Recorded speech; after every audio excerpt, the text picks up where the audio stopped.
everybody. Hey, welcome back to Taz's Wig Closet. Today I'm going to do a compilation video for you. As a new wig wearer, there's just a lot to get to know, and you really don't have to dive in really deeply at first. You're going to get to learn your preferences, and you're just going to have a natural curiosity to learn more based on your experience. So today, one of the first things that we want you to do is to measure your head. That's going to determine what cap size is going to fit you best. So I have here just a soft measuring tape. Okay, this one's plastic. And you're going to begin by placing that measuring tape, the beginning of that measuring tape, right there at the forehead where the cap would meet the hairline here. And then you'll stretch the tape around. Stretch the tape around the head. And it's very important that measure right below the occipital bone, that bone there, that bony structure. This is where the cap is going to lay. And then you're going to come out and then gradually just join back in here. So as you can see, my circumference is about 21 1/4, which is petite average. Okay, so anything in terms of the circumference, anything that is less than 21 1/2 circumference would be considered petite. Anything above 22 1/2 would be considered large. What you want to know is that 90% of everybody, all women, are going to fall between 21 1/2 and 22 1/2. That's your average cap size. I'm just slightly below that, more of a petite, or oftentimes I can wear average caps as well without any problem because they adjust. So just know where your cap size is so that you can be prepared to buy the appropriate cap. The other measurement that you are going to want to do is an ear-to-ear measurement. So what I do there is, and John Renaud teaches us, go ahead and place that tape right there at the front. Measure up about 7 inches onto the top of your head because that's the biggest part from ear to ear. That's going to be the highest part. And then slide that over below the ear, stretch it across to just above the other ear. The other measurement that you're going to want is from front to back. So start again right there at the forehead where your hairline is or would be, and then stretch that along to the occipital bone to the back. I just happen to be blessed with a really nice head for wigs. I don't usually have to use any kind of extra security or anything in my wigs, but I am here to tell you that everybody is different. And depending on how that wig cap fits you, so you could be a large but have maybe a really long head, or maybe it's flatter in the back and sort of wants to ride up. So some of these things you may encounter, and there are solutions to those things, so make sure you check out all of that. So this has just been a quick tutorial on measuring your head. Up next, we are going to learn how to apply a cap. Be right back. Hello, so what I want to do now is just to show you how I learned to put on a wig, how to apply a wig, and then you can adapt your own style. So there's really no wrong way to do it. You're going to find the easiest way to get that done and make sure that the cap is secure. Now, one note on this is that I have never worn any nylon wig caps or wig grips. Sometimes you can get those because I always had a very nice fit, nice secure fit with my wigs. I've just never had a problem with that.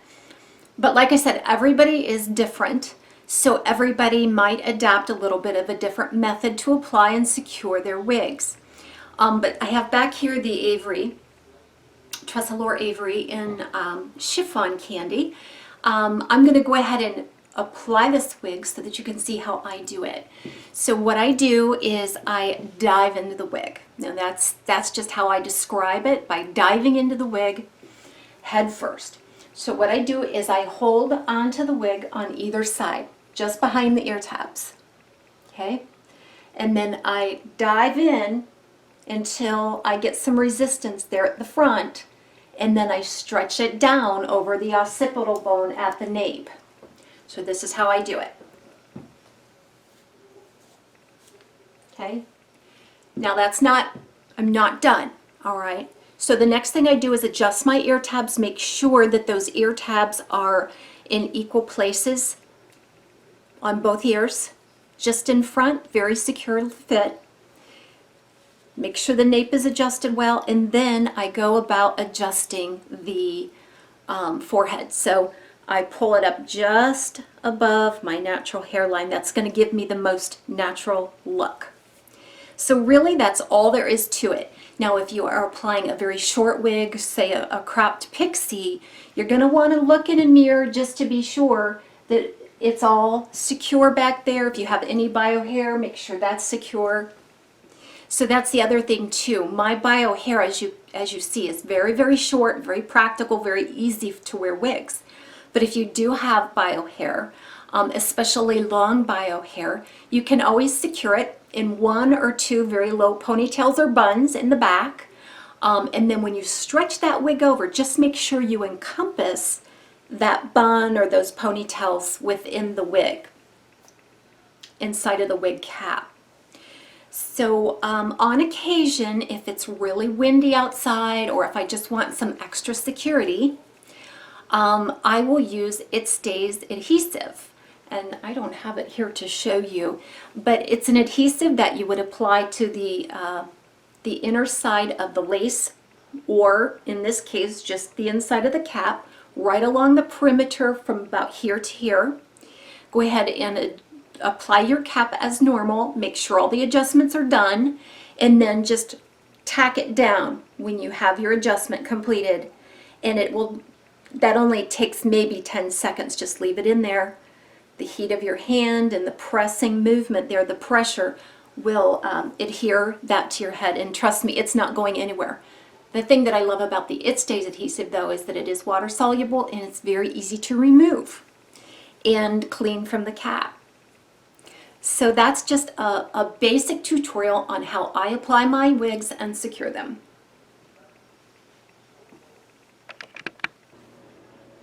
Hi, welcome back. So we're going to do a quick segment on the different types of wig caps. Just part of the general education that you're going to get when you're a brand new wig wearer or just thinking about it. So today I'm going to take you through the different kind of caps. It's going to be basically just a very, very high level overview, and then you can investigate as you have questions. But first of all, I'm going to show you a standard cap. This is my Renee of Paris Cameron. She comes with a standard cap, which just means you've got this closed rose lace top here, so no open wefts. These are called open wefts. You can see I can put my finger through it. It's very stretchy and breathable. Now on the top, this is closed. That means there are no open wefts. Typically you've got a lot of permatease and things that lives here. Now the permatease, that's another segment that we can talk about, but they're those springy little hairs that help to support, like scaffolding for the fibers. Now this one, I'm not sure if you can see through to the permatease. They did a really nice job obscuring that. But typically if you get close enough here, you can kind of see those little wiry, nesty looking hairs down there. That's called permatease. That's going to keep your style going all day long, giving you natural body and lift. So that's your standard cap. All right, up next,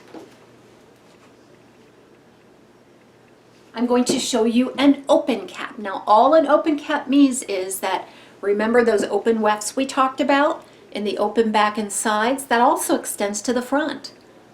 So you can see that the tracks are there in the front as well. Now, typically these are the most lightweight, most breathable cap style available.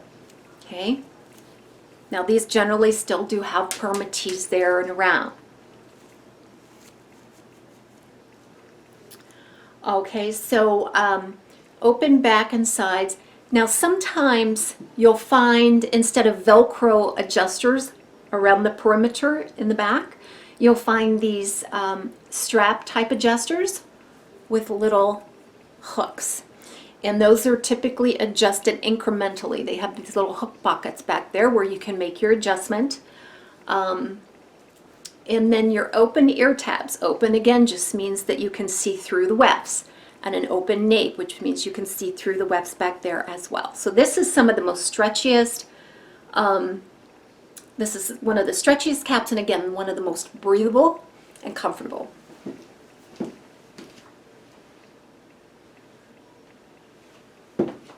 So next, what I'm going to show you is an open wefted cap with a lace front. Okay, so what I mean by that is, remember we talked about the open wefts on the sides and the back. They're on the front as well, which makes it an open cap. And then you have this lace material that's just a fine piece of monofilament or little meshy material that gives you the illusion of it's transparent against your skin. So each little fiber that's sewn into that looks like it's just growing right out of your scalp. So this is one of those features that just help the wig look more realistic. So we've got your lace front, open top, open sides and back. Closed ear tabs, again, no exposed wefts, and a standard nape. That just means it's not extended, it's not long. So this is only about 1/4 of an inch, where 1/2 inch to 1 inch you can get an extended nape, which just helps keep it more secure and more comfortable. All right. So we're moving up now. We're talking about more monofilament features in what we call a lace front and a left hand monofilament side part. So you've got your full lace front there, your left mono side part. That just means that they've extended that monofilament material all up on the left hand side, so you can part it on the left and still have the illusion of scalp. Just another realistic feature. These wigs typically still have some permatease, and they have open sides and back for breathability. Now as you move up into the monofilament features, the more monofilament features on the cap, kind of typically the less stretchy they're going to be. Got closed ear tabs, open wefts, and then here's your extended nape, about 1/2 inch there, and the Velcro adjusters. Okay. So the next one I'm going to show you is a full mono top with a lace front. So here's your lace front, beautifully contoured. Then you have a full monofilament top. So the entire top is engulfed by this monofilament, which means you can part it anywhere you want on that top, and it's going to give you the illusion of scalp. And then open sides and back, closed ear tabs covered with a beautiful velvet material. Most of the closed ones are. Extended nape and Velcro adjusters. That's a full monofilament top. So you can see, just gives you can see right through it. Typically each fiber is sewn in by hand, so it's just another realistic feature. And as you move up in monofilament features, there goes the price. So your least expensive wigs, or let's say the most economical, are going to be your standard cap and your open cap wigs. As you start adding those monofilament lace features, the price point is going to move up.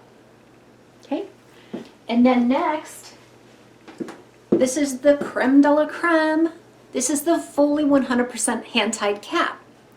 So you have your lace front, you have your full monofilament top, as we talked about. Okay, but instead of having open wefts, you've got this closed material. Now what this is, it's a monofilament-like material engulfed by this meshy, stretchy mesh. So you can't put your fingers through it, it's not open, but each one of those are sewed by hand in there. And it just gives a nice touch of realism. People like this for updos or for a windy day. If the wind happens to lift your hair up, you're not exposing wefts and things like that. So the realism, this is one of the most realistic caps that you can get, called the fully hand-tied cap. Now you're probably noticing some of these polyurethane patches here. Some have them, some don't. If you have bio hair, they're not really necessary, but if you don't have bio hair, if you have total hair loss, these will help it be more comfortable and more secure against your scalp.